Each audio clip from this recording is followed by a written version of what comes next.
Amici ricaricatori, buongiorno e benvenuti in questa nuova puntata sul bunker, anzi sul bunker wild. Ci dobbiamo aggiornare. Era mia intenzione oggi fare delle prove di rosate con la cartuccia che avete visto, la Steel in calibro 20, e poi qualche altra prova che era rimasta, diciamo, indietro, però purtroppo le condizioni del tempo non me lo permettono. Di conseguenza il video sulle rosate sarà rinviato a data da definirsi.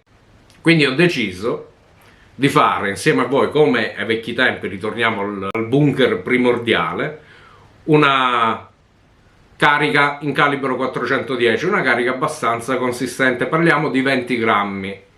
20 grammi che saranno spinti da una polvere americana, una Winchester, una V296, Lotto 2020, quindi una polvere abbastanza recente.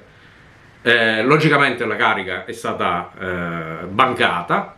Vi sarò sincero, non l'ho mai provata a caccia, ok? Non ho neanche mai provato la rosata di questo assetto in particolare, ed era mia intenzione, quando l'avrei presentata, di fare contestualmente una prova di rosata, una prova che farei intorno ai 30 metri, anche perché si tratta di una 20 grammi in piombo 5. Parliamo di circa 150 pallini. La bancatura me l'ha fatta Manuel Alessandro, amministratore della pagina Balistica applicata alla ricarica. Pagina molto interessante dove si parla di balistica con dei concetti che aiutano il caricatore a capire certi meccanismi. Quindi mettete un bel mi piace su quella pagina, vi ripeto, balistica applicata alla ricarica. Allora, 20 grammi in calibro 410, molti diranno sono un'esagerazione assoluta, dipende da come si caricano. Come in questo caso utilizzando questo propellente, è una carica tranquillissima con delle buone velocità, e in seguito vedremo in placca anche come si comporta. Però vi ripeto, i presupposti per essere un'ottima carica ci sono tutti.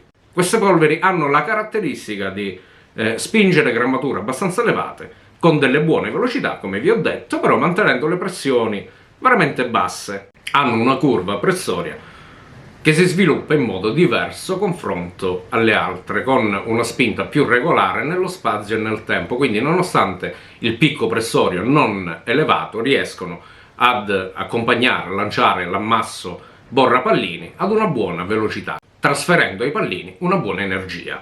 Allora, procediamo con la ricarica. Il bossolo utilizzato in questo assetto è un Fiocchi da 76 non svasato con innesco 615. In questo assetto abbiamo usato 1,20 g di Winchester V296, quindi 1.20. Per restare a livello di componentistica più americani possibili, il contenitore sarà un Remington SP 410, contenitore pretagliato a 3 alette. Allora, quando si utilizzano queste polveri sferiche abbastanza sottili, per evitare il problema che la polvere vada a spasso un po' per tutto il bossolo, io uso questo sistema: metto un calcaborre all'interno del contenitore e poi andrò su una superficie arrotondata, come in questo caso, ad allargare la cuvette. Così nel momento in cui lo inserisco all'interno del bossolo, tratterrà questa polvere molto molto fine.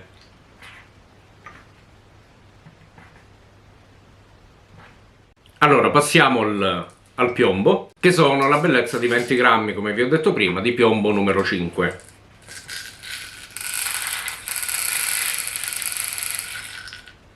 Ne mettiamo prima una parte, poi lo facciamo assestare con dei colpetti.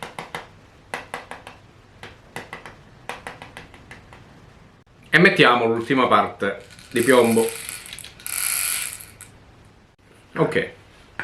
Allora, per chiudere userò un dischetto da Monaco a frammentazione. La nostra cartuccia è pronta per essere chiusa ad una quota di 73 mm. In fase di chiusura, come al solito, vi apparirà la schermata con l'assetto completo e i valori che sono stati riscontrati dalla prova in canna manometrica.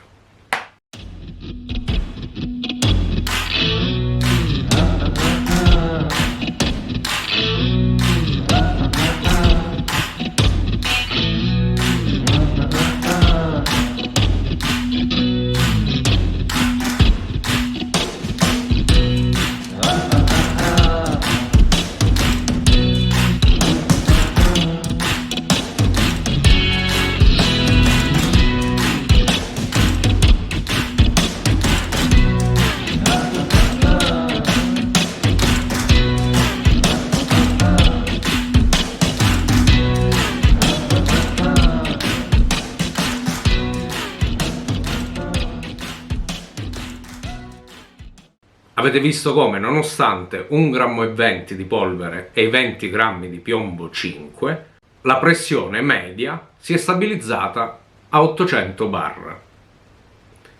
Avete visto come, nonostante gli 800 bar e nonostante i 20 grammi, questa carica abbia ad una distanza di 1 metro dal vivo di volata su canna cilindrica una velocità di 390 metri al secondo. Di conseguenza, andando ad utilizzare questo assetto su una canna strozzata, avremmo un incremento della velocità di circa 10-15 metri al secondo. Questa carica, con questi dati di banco, con l'uso del pallino numero 5, anche a distanze elevate per il calibro, quindi vi parlo intorno ai 30 metri, avrà abbastanza energia per consentire abbattimenti puliti. Se la rosata risulta comunque concentrata e utile per il determinato selvatico che si vuole insidiare.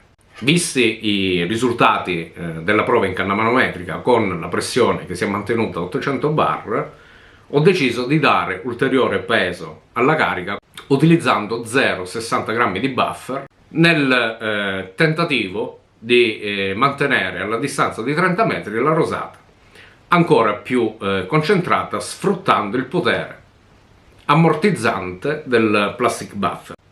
Vi mostro la cartuccia,